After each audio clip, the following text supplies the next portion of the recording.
Bonjour, que la paix soit avec vous. J'avais dans le dernier audio utilisé l'allégorie de Méduse pour avoir une approche de la deuxième bête de l'Apocalypse. En y repensant, je me dis qu'elle serait l'interface entre le monde invisible, d'où règne la première bête, et le monde visible dans lequel nous vivons. C'est pourquoi il ne faut pas oublier que derrière la deuxième bête se cache la première, que je rapprocherai plutôt d'une autre allégorie, celle de l'hydre de Lerne. Au cours de ces 12 travaux, Hercule, ou Héraclès en grec, devait en triompher. Cependant, comme il s'agissait d'un monstre immortel, il en a tranché la gorge et a placé la tête sous un rocher pour le mettre hors d'état de nuire. Cela peut nous donner un enseignement puisque le combat spirituel que nous menons se fait à l'encontre d'êtres qui paraissent être immortels, sans que je sache évidemment si c'est le cas. En tout cas, dans l'Apocalypse de Saint Jean, on apprend qu'il faudra qu'interviennent les anges pour que la bête et le faux prophète soient jetés dans l'abîme, que les portes en soient fermées et que l'ange en tire les verrous. Alors ce que l'on sait aussi, c'est que la tête de l'hydre de Lerne était surmontée de serpents qui repoussaient toutes les fois qu'on les tranchait. Et afin que cela ne se reproduise pas, Hercule en cautérisait les plaies avec du feu. Dans une compréhension spirituelle, on pourrait se dire que par la prière à l'Esprit Saint, c'est-à-dire l'Esprit de Dieu, que l'on retrouve dans le buisson ardent, donc sous la forme du feu, entre autres, eh bien l'on pourrait faire en sorte qu'une des manifestations de ce monstre ne réapparaisse pas. Alors dans la première bête, il ne s'agit pas de serpents, mais de têtes, de 7 têtes que j'avais assimilées aux 7 péchés capitaux, si l'on reste fidèle aux écrits de Maria Valtorta, et elles sont surmontées de 10 couronnes, le chiffre 10 devant être compris métaphoriquement. Je dirais, à la lumière de la mythologie grecque, qu'il s'agirait de nouvelles divinités, certaines un peu plus anciennes comme la guerre, l'argent, d'autres plus récentes comme la norme, la sécurité. Alors, je n'ai pas la liste évidemment des couronnes. On peut y ajouter les diverses sciences, elles sont pléthores. C'est elles qui vont verrouiller les croyances selon leur domaine. Par exemple, par rapport à la formation de la Terre, par rapport au déroulement de l'histoire. Évidemment, comme nous sommes noyés dans un tissu de mensonges, ce qui compte, c'est la recherche de la vérité, même si nous n'arrivons pas à l'atteindre, toujours. En tout cas pour les chrétiens, c'est simple. Jésus est la vérité. Et rechercher la vérité, c'est rechercher Jésus. Il n'y a pas de chemin plus droit. Et c'est donc sur ce sentier que la bataille, je suppose, fera rage. Ces divinités se manifestent dans notre réalité, dans notre monde visible, sous la forme d'organisations internationales, mais aussi au travers de personnages emblématiques ou au travers d'hommes de paille, de personnages assez fades, somme toute, qui nous jouent la comédie, et l'un d'entre eux, sur lequel je me penche depuis quelque temps, est l'Antéchrist. J'avais dit précédemment que probablement il serait un produit du génie génétique qui aurait été réalisé à partir du sang prélevé sur le linceul de Turin, c'est-à-dire le sang de Jésus.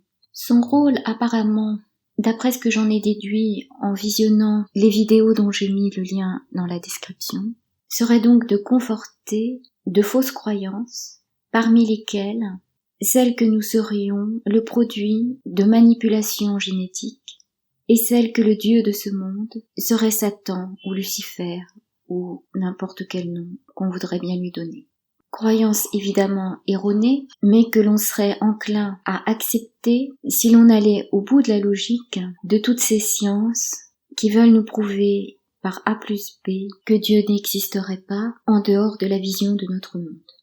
Bien entendu, je ne prête aucun crédit à cette vidéo, simplement cela me donne des indices et des bases de réflexion à partir desquelles je pourrais me faire une idée d'un scénario plausible et donc parer à toute éventualité. Et l'on sait qu'avec le projet Bluebeam, tout est possible, même de produire des hologrammes en 3D de façon très réaliste. Le plus probable serait donc que l'on ferait passer le prince Harry pour l'antéchrist, ce qui permettrait au faux Messie, c'est-à-dire au faux Jésus, d'entrer en scène, d'éliminer le prince Harry qui irait se réfugier dans un bunker, pendant qu'on y célébrerait de fausses obsèques, grâce à un sosie, une entité sans âme produite grâce au génie génétique, donnant ainsi l'illusion que l'antéchrist aurait été vaincu alors que le véritable antéchrist serait l'usurpateur de la personne du Christ. Alors, pour mieux cerner le problème, je lirai les versets 1 à 4 du chapitre 6 de la Genèse qui précède tout l'épisode du déluge. Et je lis: « Lorsque les hommes commencèrent d'être nombreux sur la face de la terre et que des filles leur furent nées, les fils de Dieu trouvèrent que les filles des hommes leur convenaient et ils prirent pour femmes toutes celles qu'il leur plut. Yahvé dit: « Mon esprit ne demeurera pas dans l'homme puisqu'il est chair. Sa vie ne sera que de 120 ans. » Et les Néphilim étaient sur la terre en ces jours-là, et aussi dans la suite, quand les fils de Dieu s'unissaient aux filles des hommes et qu'elles leur donnaient des enfants. Ce sont les héros du temps jadis, ces hommes fameux. L'on voit bien qu'à ce moment, la longévité a été diminuée à 120 ans. Ceux détenant de la science et ne jurent que par les lois naturelles seraient évidemment séduits par la proposition de celui qui veut se faire passer pour le Dieu de ce monde. Cependant que ce changement est dû au fait de l'éloignement de Dieu. Et nous avons des preuves dans ce monde, au travers des corps incorrompus, des saints et des saintes, parmi lesquels les corps de Padre Pio, de Catherine Labouré, de Bernadette Soubirous, pour n'en citer que quelques-uns. En ce qui concerne la dénomination des fils de Dieu, je vais lire le commentaire dans la traduction de la Bible Fillon. Les deux races humaines, celle de Caïn et celle de Seth, après avoir vécu séparées, se rapprochent, et de leur union naissent les plus grands maux. Videntes avec des yeux profanes et sensuels. Les filii dei ne sauraient être les anges, comme l'ont pensé beaucoup d'anciens interprètes, même parmi les pères, et les anges sont de purs esprits, auxquels de telles alliances seraient impossibles. Confère Matthieu 22, 30. Cette expression désigne les descendants de Seth qui, par leur caractère religieux, s'étaient manifestés jusqu'alors comme de vrais enfants du Seigneur. De même, par filias hominum, il faut entendre les femmes issues de Caïn et de sa race aux sentiments tout terrestres. Acceperunt, uxores, et ils furent bientôt entraînés eux-mêmes dans les voies mondaines et perverses de ces femmes, ainsi qu'il est arrivé si souvent depuis.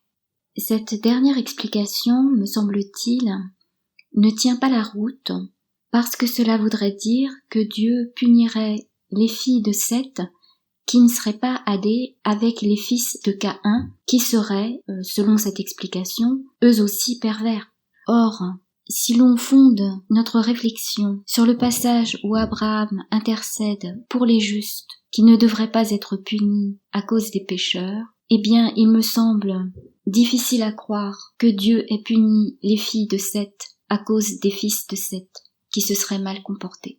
Et à cet égard, je relis ce passage très important de la Genèse, chapitre 18, du verset 22 au verset 33.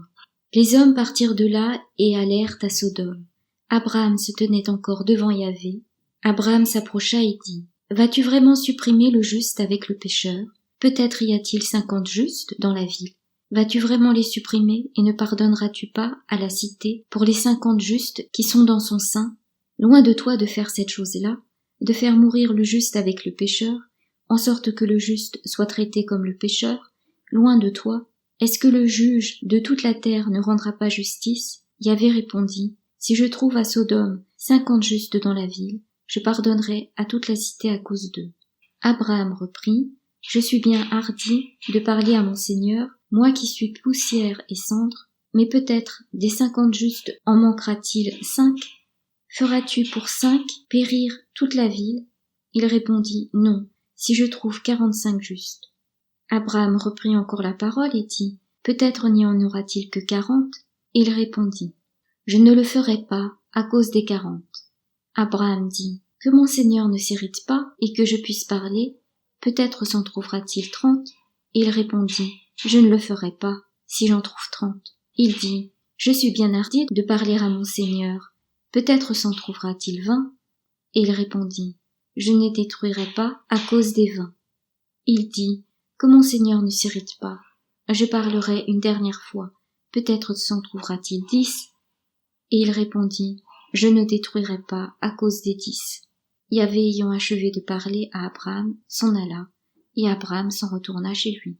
Alors évidemment, il n'y avait personne pour intercéder en ce qui concerne les habitants de la terre avant le déluge, mais je doute qu'il n'ait voulu sauver que Noé et sa famille, s'il se trouvait encore des descendantes de Seth en suffisant grand nombre sur la terre. Je pencherai donc plus pour l'ancienne interprétation qui voudrait que les fils de Dieu désigneraient, dans ce contexte-là, les anges, mais pas les anges qui font la volonté de Dieu, mais ceux qui s'en sont détournés, à l'instar de Lucifer, qui avait, pour sa part, la capacité de se métamorphoser en dragon, et dont la volonté est de nuire aux hommes. Peut-être que dans ce cas, les anges déchus ont trouvé un moyen d'être en capacité de s'unir aux femmes des hommes.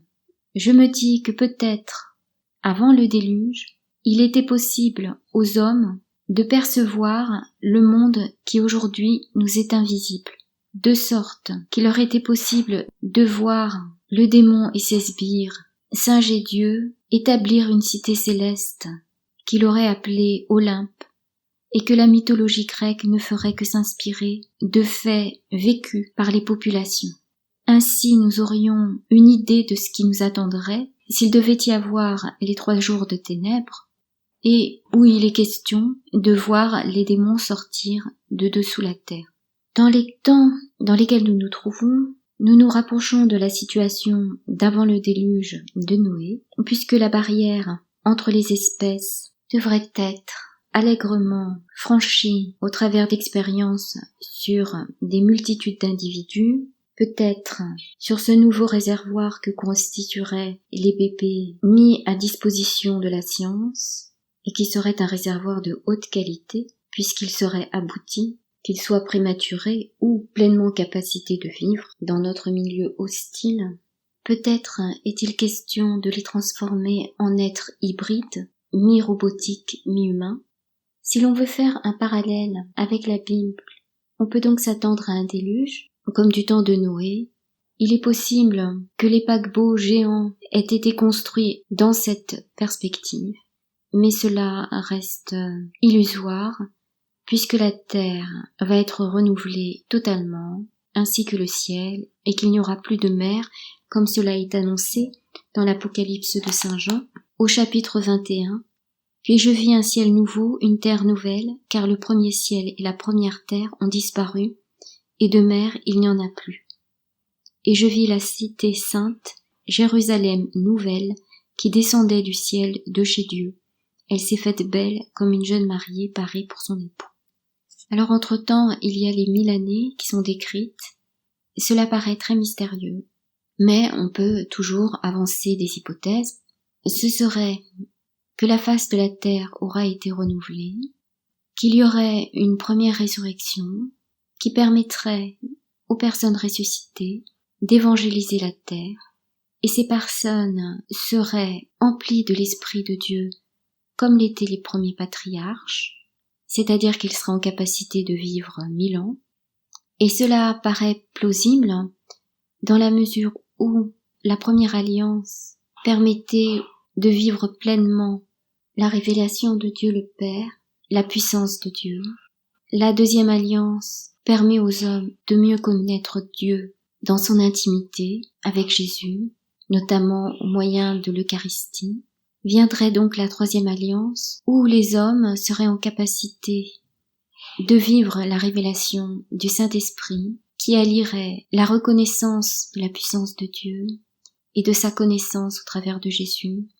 Dans un acte d'amour, ce serait l'ère du Saint-Esprit, les 1000 années qui succéderaient aux 2000 ans de l'alliance avec le Père et aux 2000 ans de l'alliance avec le Fils. Que la paix soit avec vous.